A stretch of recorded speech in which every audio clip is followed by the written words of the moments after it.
सति परमात्मन् माद्रशान्मुग्धा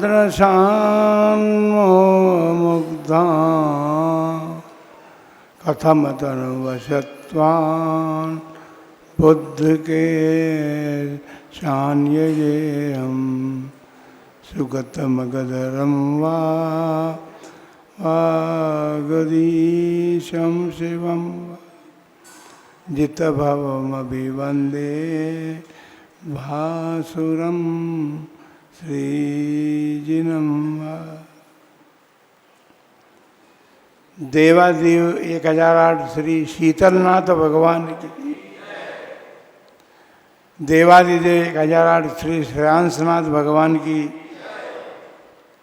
20वीं सदी के प्रथमाचार्य चारित्र चक्रवर्ती आचार्य श्री शांति सागर जी महाराज की, परम पूज्य आचार्य श्री वीर सागर जी महाराज की, परम पूज्य आचार्य श्री शिव सागर जी महाराज की, परम पूज्य दीक्षा गुरुवर्य आचार्य श्री धर्म सागर जी महाराज की, परम पूज्य आचार्य श्री अजित सागर जी महाराज की, परम पूज्य शिक्षा गुरुवर्य आचार्य कल्प श्री सरस्वती सागर जी महाराज की, श्रीमद् जैन धर्म की,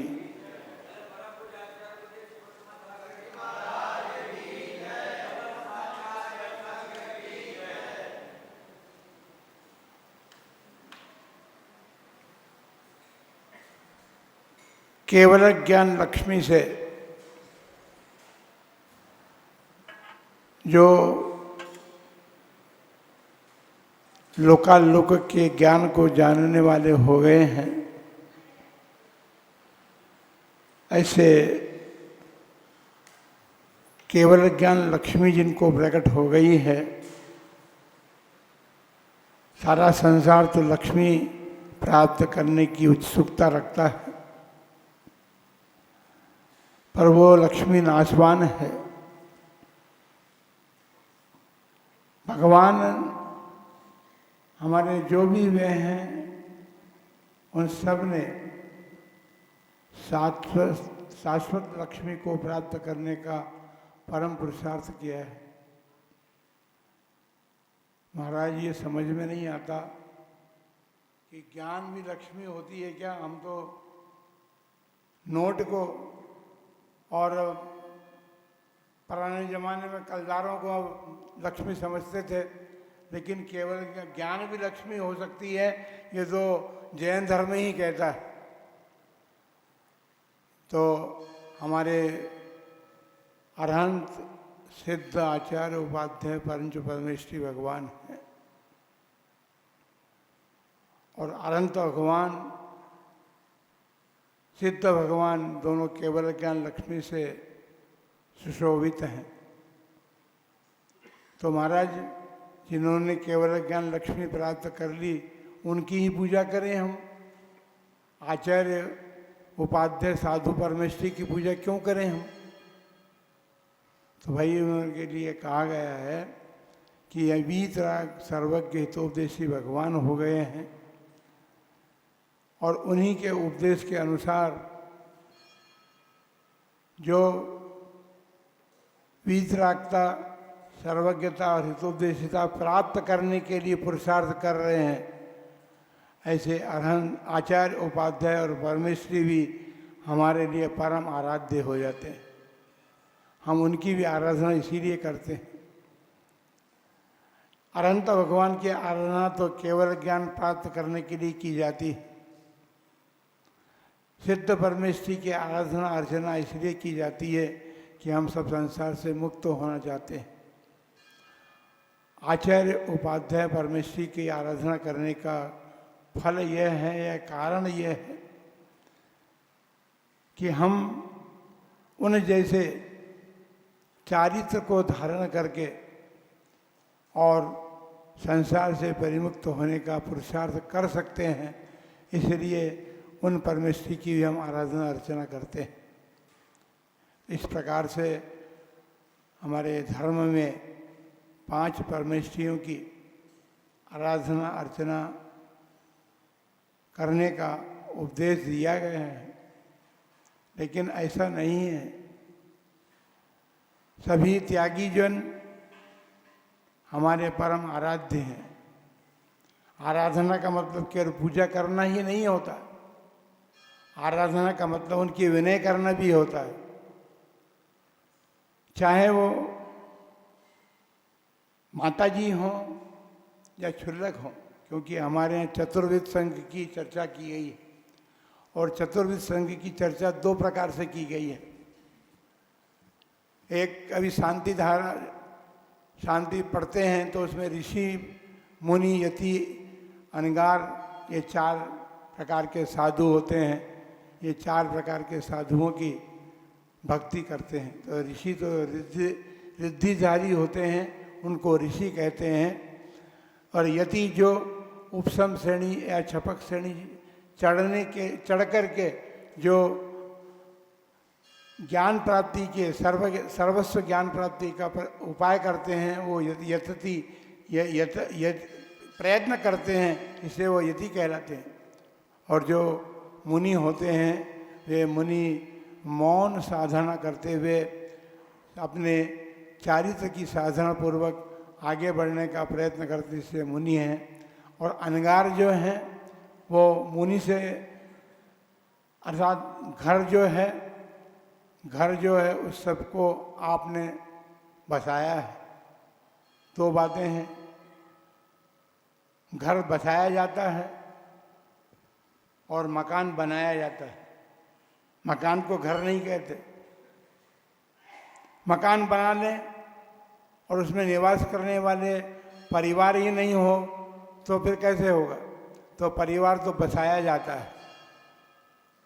लेकिन ये घर और मकान कुछ भी हो, चाहे हम बसाएं या बनाएं, ये हमें तारने वाले नहीं हैं। ये संसार समुद्र में डुबोने वाले हैं।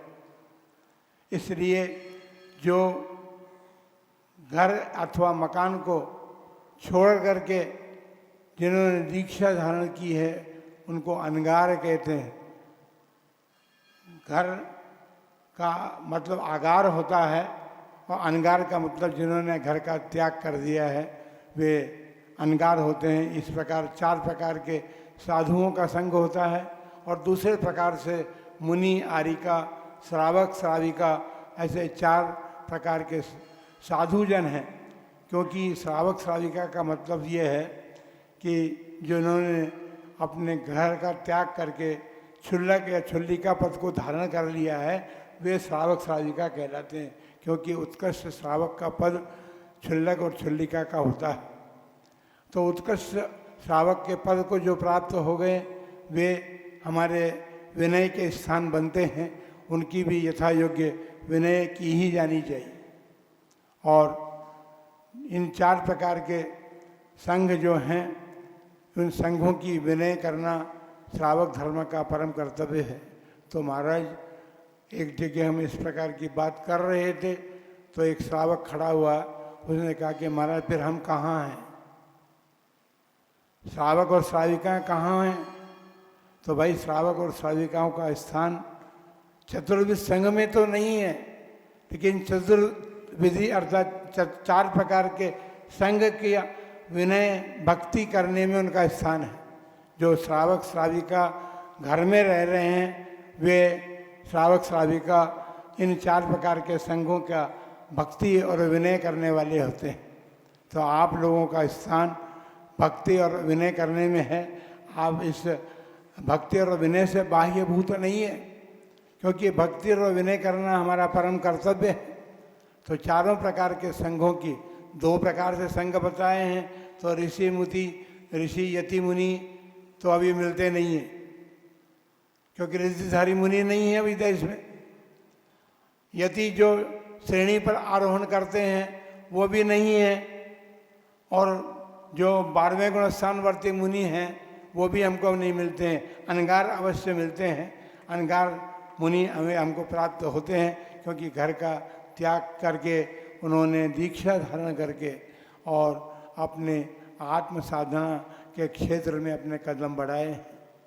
बंधुओं, आत्म साधना सामान्य बात नहीं है।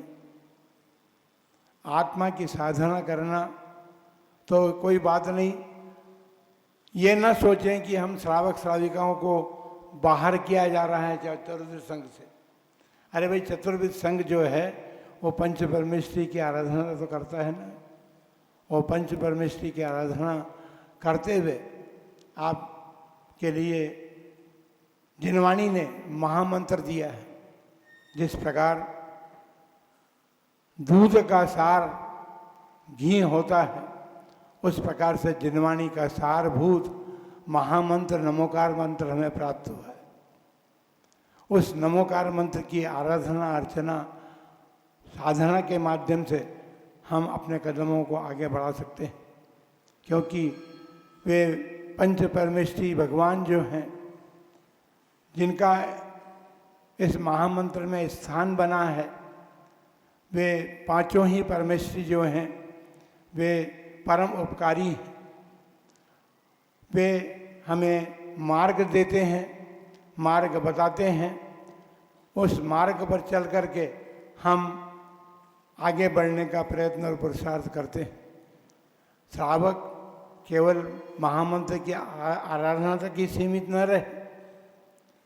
ये पंच परमेष्ठी जो हमें मार्ग दे रहे हैं, तो श्रावक इनकी आराधना करते हुए ये भावना भाई, जिन्होंने व्रत धारण नहीं किए हैं तो व्रती बनने का पुरुषार्थ करें, क्योंकि व्रत और संयम जो है वो सतत निरंतर हमारे कर्मों की निर्जरा का कारण बनता है। बिना व्रत के कर्मों की निर्जरा नहीं होती। जो व्रती बन गए हैं उन व्रती जनों के लिए भी हमारा यही कहना है कि व्रतों की महिमा को जाने। केवल ग्रहण कर लिया, जैसे आप धन अर्जित करते हैं उसे तिजोरी में बंद करते हैं सुरक्षा के लिए, तो व्रतों को और संयम की ऐसी सुरक्षा नहीं करनी है कि व्रत और संयम को धारण करके हम उसे तिजोरी में बंद करके रख दें कि हमारे व्रत और संयम की रक्षा होती रहे। ऐसा नहीं है। व्रत और संयम की रक्षा के लिए हमारे मन में भाव जमाना पड़ेगा और उसके प्रति हमारी अभिरुचि होनी चाहिए कि हमने व्रत धारण किए हैं, और व्रत के प्रति जो हमारे अभिरुचि होती है वो अभिरुचि हमें सुदृढ़ बनाती है। और सुदृढ़तापूर्वक जो व्रत धारण करके और व्रतों को संयम को प्राप्त कर, क्योंकि व्रती बनने के बाद गुणस्थान बढ़ता है। सम्यक दृष्टि जीव जो है वो चतुर्थ गुणस्थान को प्राप्त होकर के, और कर्मों की निर्जरा तो उसकी होती है लेकिन सतत निर्जरा नहीं हो सकती। जिस समय सम्यक दर्शन प्राप्त करता है और सम्यक दर्शन का पालन और शुद्धता उसमें लाता है, उसमें उसके कर्मों की निर्जरा होती है। लेकिन संयम और व्रत धारण करने से असंख्यात गुणी कर्मों की निर्जरा होती है। इतना बड़ा महत्व है संयम का।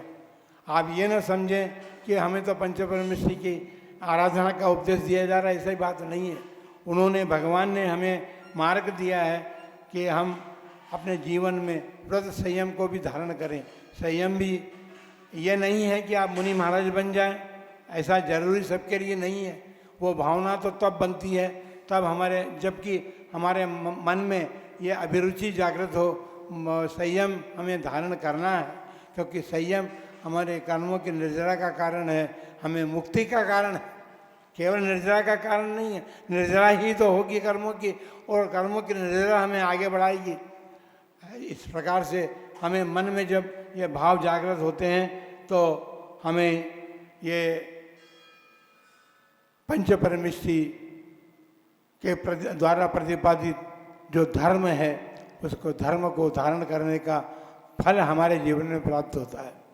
आप प्रतिदिन भगवान श्रेयांसनाथ, भगवान शीतलनाथ, क्योंकि हमें ये अच्छी तरह पता है कि जब आप खांदू में थे तो वहाँ शीतलनाथ भगवान मुख्य थे, और जब वहाँ से यहाँ आए हैं जब भी कुछ दिन तक शीतलनाथ भगवान मुख्य रहे हैं। आपने शीतलनाथ भगवान की आराधना की, और शीतलनाथ भगवान 10वें तीर्थंकर थे। श्रेयांसनाथ भगवान तो 11वें तीर्थंकर थे। शीतलनाथ के बाद श्रेयांसनाथ भगवान आए।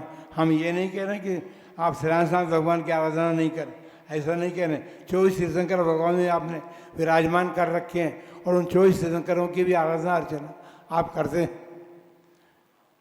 अगल बगल में आपने आदि तीर्थंकर और अंतिम तीर्थंकर को विराजमान कर रखा है।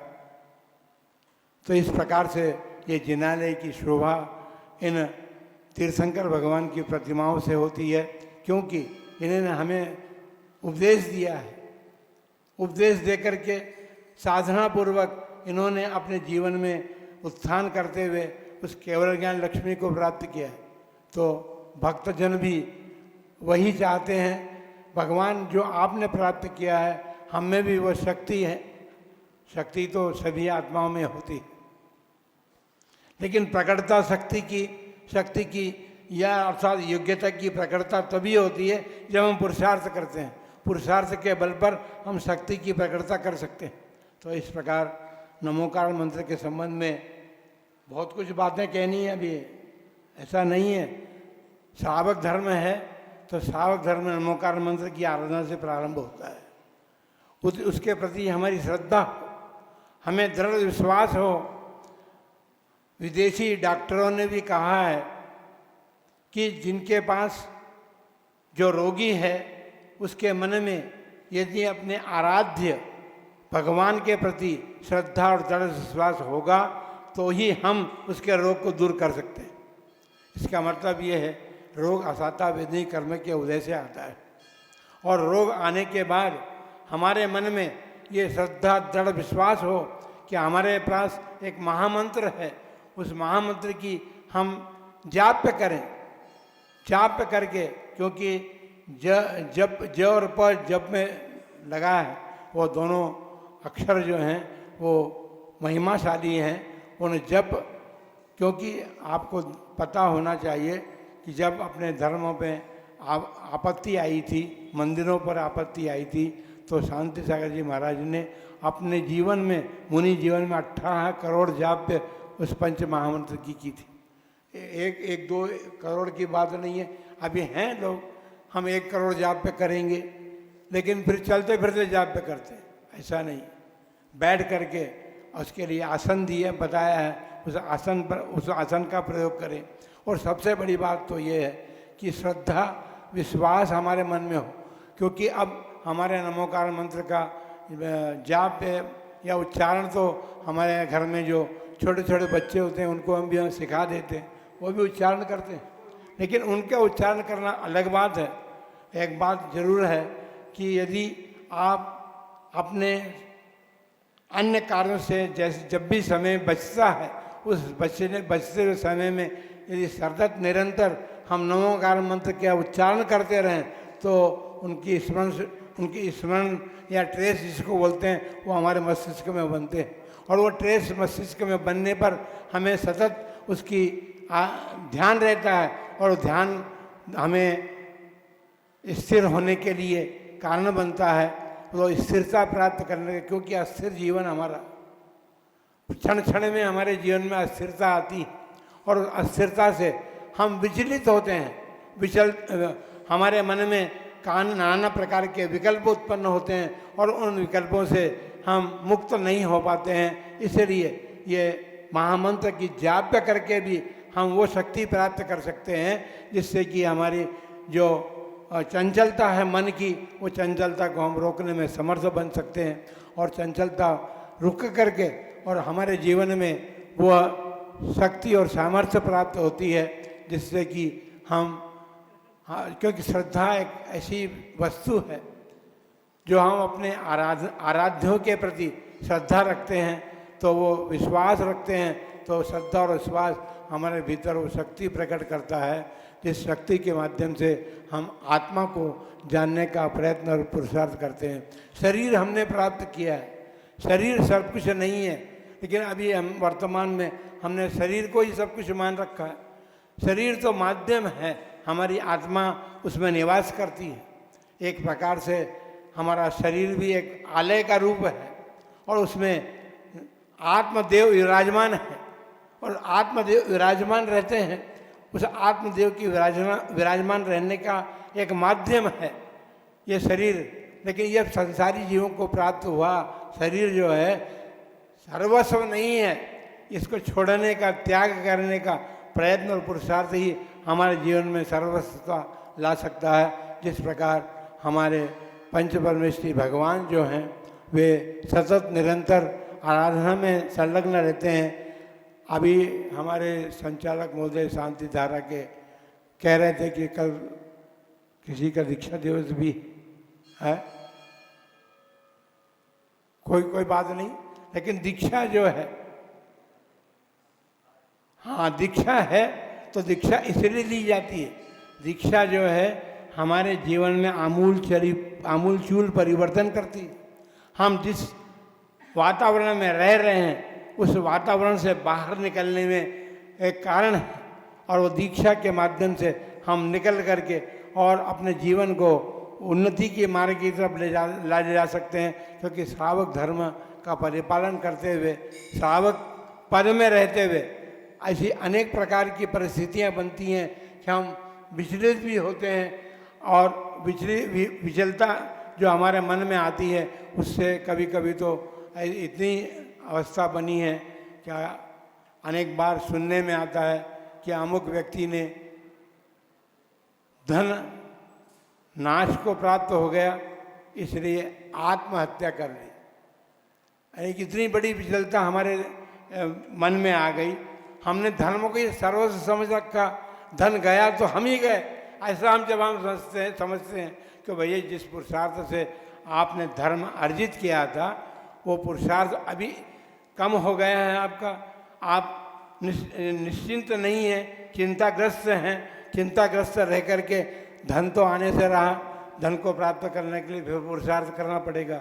और पुरुषार्थी जीव जो है कभी हारता नहीं है, पुरुषार्थी जीव की कभी हार नहीं होती। जो धन नहीं कमा रहे हैं, एक बात और है कि श्रावक जो है वह गरीब है। महाराज ऐसे क्या बात कर रहे हो, हमको तो अभी मंदिर बनाना है और मंदिर बना करके हम सब धन लगाएंगे उसमें, आप हमको गरीब बता रहे हैं, कैसे लगाएंगे हम? भाई उसकी बात नहीं है। मेरी भावना का पाठ आप करते हैं ना, उसमें गुरुओं की भक्ति करते हुए क्या कहा गया? साम्य भाव धन रखते हैं। साम्य भाव ने समता, किसी भी परिस्थिति में चाहे वो अच्छी बात हो या बुरी बात हो, लेकिन दुख देने वाली घटना हमारे जीवन में घटने या सुख देने वाली घटना घटे, तो दोनों ही अवस्थाओं में हमें अपने समता रूप परिणामों को बनाए रखना है। साधु यही तो करते हैं। इनके जीवन में कोई मनुष्य हैं, ये भी आप लोगों के बीच से उठ करके बाहर आए हैं, लेकिन अपनी समता को सतत बना करके रखने का पुरुषार्थ उनका चलता है, और सतत पुरुषार्थ जो है उनकी समता को बनाए रखने में कारण बनता है। उसी प्रकार गृहस्थ जीवन में रहते हुए भी आपको अपनी समता को अर्थात राग द्वेष को कम करने का प्रयत्न करना चाहिए। क्योंकि राग और द्वेष हमारे प्रति जो शत्रुता करता है या हमें जो नुकसान पहुंचाता है, उसके प्रति हमारे मन में द्वेष भाव उत्पन्न होते हैं। और जो हमें सुख देता है या हमारे मन को आकुलताओं से बचाता है, तो हमारे मन में उसके प्रति राग होता है। वस्तु स्थिति ये है कि पांचों परमेश्वरी जो हैं हमें यही तो उपदेश देते हैं कि राग और द्वेष हमारे परम शत्रु हैं। राग द्वेष को जीत करके हम भगवान बन सकते हैं। तो हमको वो पुरुषार्थ करना चाहिए। समय समय पर होने वाले राग द्वेष परिणाम घर में बहुत परिस्थितियाँ ऐसी बनती हैं, कभी हमारा मन दुखी होता है, कभी हम सुखी होते हैं। तो सुख और दुख जो है ये दोनों कर्मजनित पर्याय है। इस कर्मजनित पर्याय को हम छोड़ने का, त्याग करने का प्रयत्न करेंगे तो हमारा ये मनुष्य जन्म सार्थकता को प्राप्त होगा। आप भगवान जिनेंद्र के भक्त हैं, ये बहुत बड़ी बात है। क्योंकि इतना पुण्य तो हमने पहले में किया था कि हमने ऐसे कुल में जन्म लिया है जहाँ जिनेंद्र भगवान की अर्चना आराधना होती है। और हमको भी हमारे पूर्वजों की परंपरा से जिनेंद्र भगवान की आराधना अर्चना का सौभाग्य मिला है, उस सौभाग्य को आप अपनी अगली पीढ़ी को भी दें और वो भी जिनेंद्र भगवान की अर्चना और साधना में अपने जीवन को लगाने का प्रयत्न करें। क्योंकि वर्तमान में बच्चे जो हैं या युवा हैं, बहुत से लोग जिनालय के दर्शन करने के लिए भी नहीं आते। जिनेंद्र भगवान के दर्शन हमें क्या देते हैं इसकी बात हम फिर करेंगे। और ये आपके ऊपर जिम्मेदारी है कि आपने जिस प्रकार अपने पूर्वजों से ये लाभ प्राप्त किया, उसी प्रकार आप अपने अगली पीढ़ी को भी ये संस्कार देने का प्रयत्न करें और संस्कार दे करके उन्हें भी इसी प्रकार श्रावक धर्म का परिपालन करने वाला बनाने का प्रयत्न और पुरुषार्थ करें। इन्हीं मंगलमय भावनाओं के साथ जय बोलो श्री राम भगवान की।